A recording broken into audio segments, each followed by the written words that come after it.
Hi everyone, welcome back to FilmyFool. This is that one place where we talk all things pop culture, and right now we are talking about a phenomena in the anime world. It's crossed over, crossed borders and become mainstream.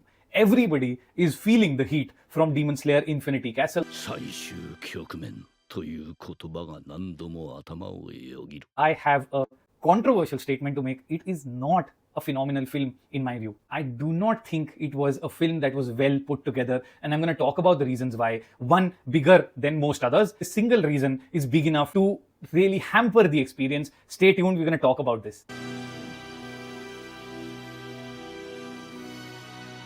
After 5 incredible seasons, we are now at this point, Infinity Castle. It starts off really strong. As soon as the rubber hits the road in this film, you are really shaken and you are compelled to hold on your gaze onto the screen.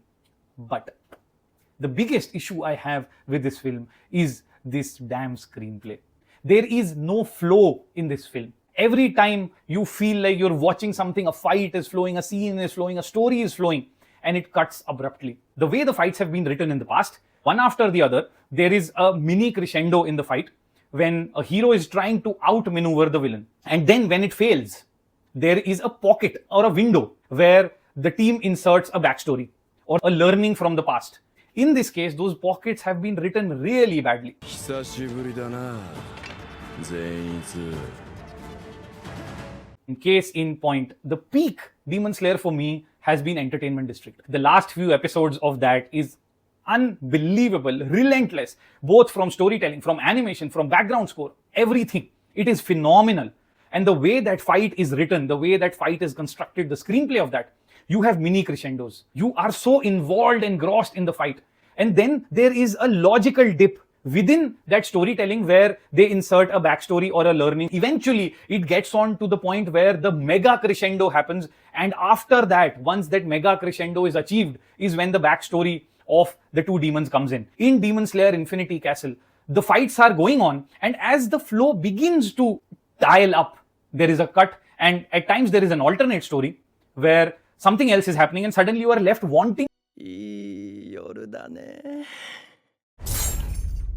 It's one of the weirdest movie-going experiences I've had in a very, very long time, because when I think about it, there are so many peak moments for me. My favorite character is Inosuke. Every time I see him on screen, I just crack up. He is fantastic. Him chasing the crow at the end was a peak moment for me. Zenitsu is peak.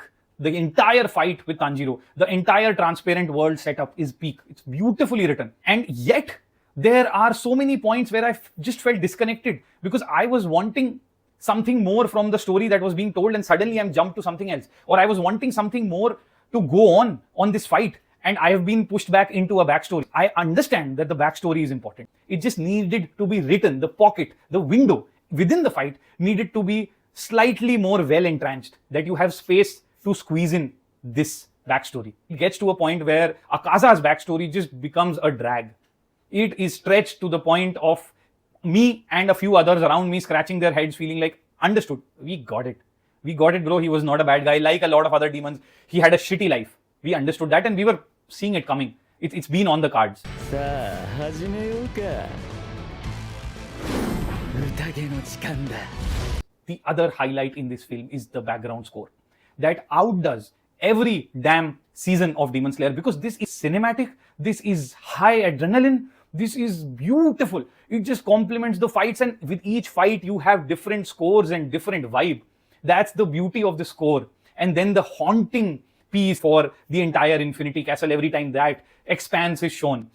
And the whole sound of that instrument. Been listening to that for a year like everyone else. Every time I listen to that instrument go now, I feel like something has changed, and it almost throws me back to the Matrix where they cut the hard line and now something has changed. Now there is a wall where there was a door earlier. So that's the kind of trauma that I have associated with that musical instrument now.